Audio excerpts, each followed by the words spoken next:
Have you ever been curious about the ancient peoples mentioned in the Bible? Today, we're delving into the fascinating story of the Moabites, a group with a history as complex as it is captivating.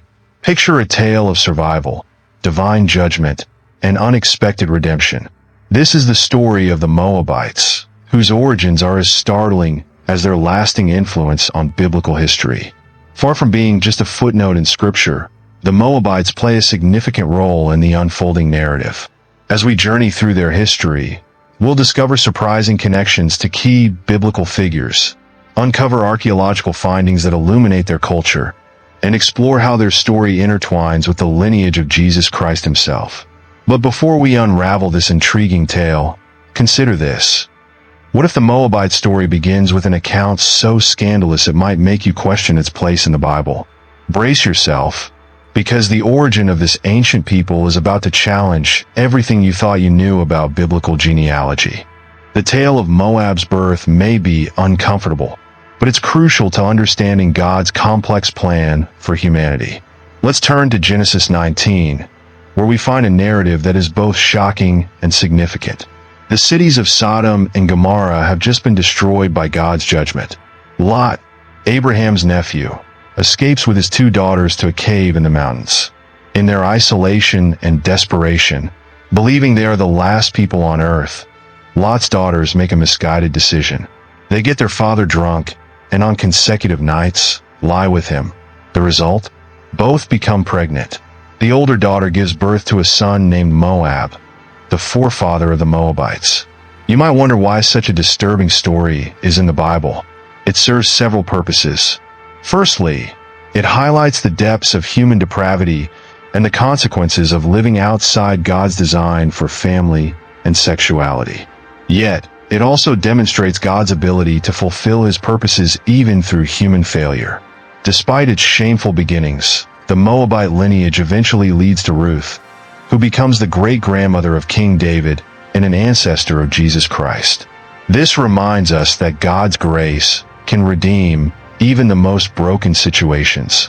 Theologically, this story forces us to grapple with difficult questions. It confronts us with the reality of sin in the world and in our own lives, while also pointing to the immense depth of God's mercy and his power to bring good out of even the most tragic circumstances. Remember Romans 8 verse 28. And we know that in all things God works for the good of those who love him, who have been called according to his purpose. The birth of Moab, shocking as it is, becomes part of God's redemptive plan for humanity. Let's journey to the ancient land of Moab. Picture a landscape of rolling hills, fertile plateaus, and rugged mountains overlooking the Dead Sea. This isn't just any piece of land. It's a strategic location that served as a bridge connecting Africa, Asia, and Europe, a hotspot for trade and cultural exchange. Moab was situated east of the Dead Sea, in what is now modern-day Jordan. Its northern border was marked by the Arnon River, while its southern extent reached the Zered Valley. To the west lay the natural barrier of the Dead Sea, and to the east stretched the vast Arabian Desert. Why does this matter? Because location is everything, even in biblical times. Moab's position made it a key player in the region's politics and economics, controlling part of the King's Highway, an ancient trade route linking Egypt with Mesopotamia. This gave the Moabites significant influence and wealth. But here's where it gets really interesting. Moab's proximity to Israel led to frequent interactions between the two nations, sometimes hostile, as in Numbers 22-24 when the Moabite king Balak tries to curse Israel, and other times more peaceful, even leading to intermarriage, as seen with Ruth the Moabitess. This geographical closeness created a cultural melting pot. Archaeological findings reveal that Moabite and Israelite material cultures were remarkably similar. They shared pottery styles, building techniques, and even linguistic similarities. The Moabite language was so close to Hebrew that they were mutually intelligible. Consider this. God placed these nations side by side for a reason.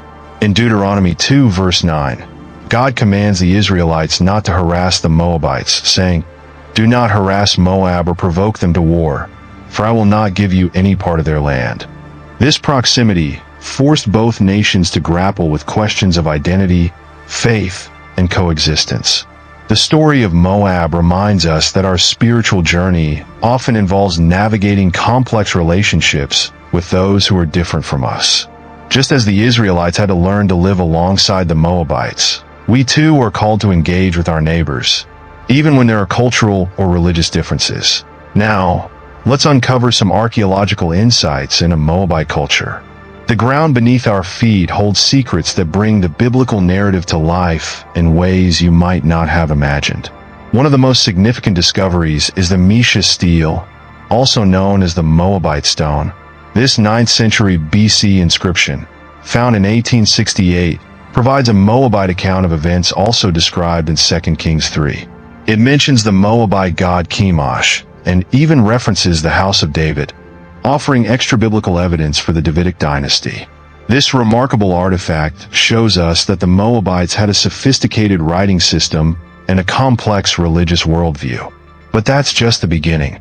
Excavations at Deepen, ancient Deepen, have unearthed a wealth of information.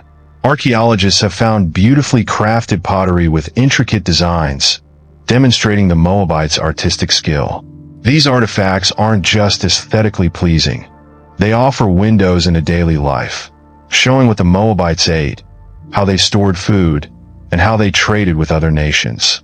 At the site of Khirbet al-Madinah, researchers discovered a temple complex that sheds light on Moabite religious practices. The layout is similar to Israelite temples, but with distinct features. Inside, they found figurines of female deities, suggesting the worship of Asherah alongside Chemosh.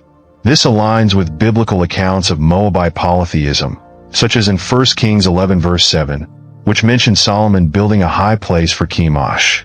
Intriguingly, archaeologists have also uncovered seals and seal impressions with names containing the element Yahu, a reference to Yahweh, the God of Israel.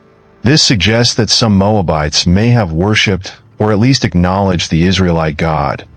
The discovery of ancient vineyards and wine presses in Moabite territory confirms the biblical description of Moab as a land known for its vineyards. Isaiah 16 verses 8 to 10 laments the destruction of Moabite vineyards, and now we can see the physical evidence of this important industry.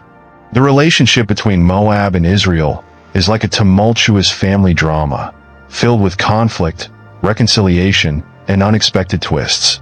Let's explore this complex relationship that spans centuries and reveals much about God's plan for all nations. Our story begins with hostility. In Numbers 22 to 24, we see the Moabite king Balak, so fearful of the Israelites that he hires the prophet Balaam to curse them. But God turns these curses into blessings, demonstrating his sovereignty over all nations.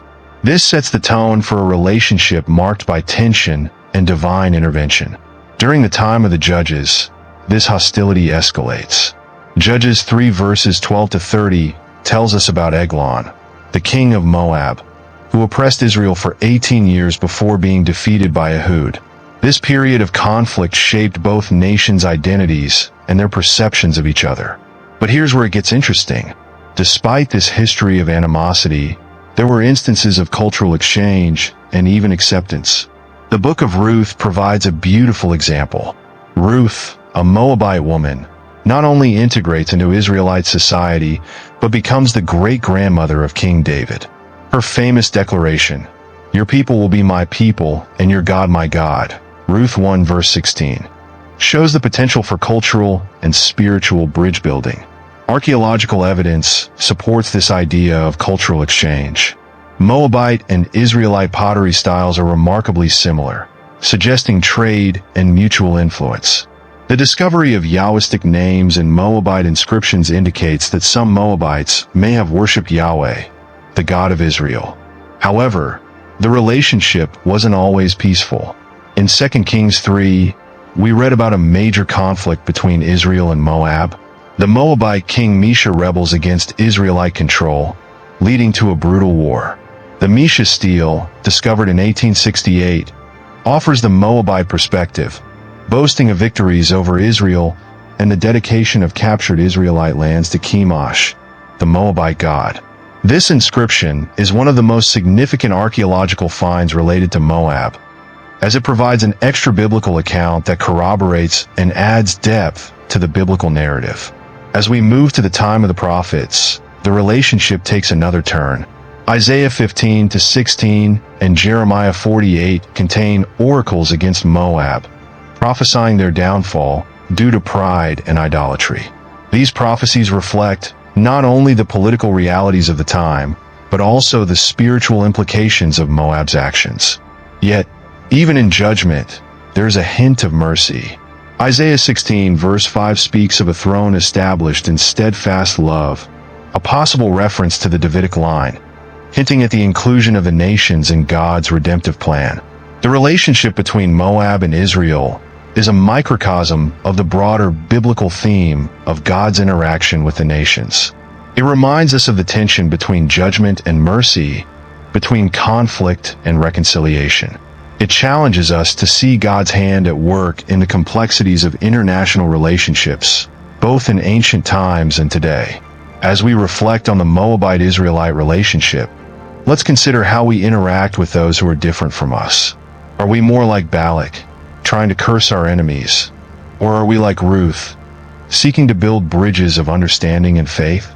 The story of Moab challenges us to see the other, not just as an adversary, but as part of God's larger plan for redemption. Now, let's wrap up our exploration with a look at the legacy of the Moabites. While Moab as a nation eventually disappears from the biblical narrative after the exile, its impact lingers. The most significant Moabite in the Bible is Ruth, the great-grandmother of King David and a direct ancestor of Jesus Christ, Matthew 1 verse 5. Her story is one of redemption, showing that no matter your background or past, God can weave you into his divine plan. Ruth's inclusion in the genealogy of Jesus is a powerful statement about God's grace. It highlights that the Messiah comes not just for Israel, but for all people. The Moabites, despite their origins and conflicts with Israel, are not beyond the reach of God's love and redemption. The story of the Moabites is a testament to the complexities of human history and the surprising ways God's plans unfold. It challenges us to look beyond surface judgments and see the deeper workings of God in the world. Just as Ruth's story ends in redemption, so too can our stories, no matter how they began. Thank you for joining me on this journey through the history of the Moabites. I hope it has deepened your understanding of how God's grace can work through even the most unlikely of people and situations. As you reflect on the Moabites, may you be inspired to see God's redemptive work in your own life and in the world around you.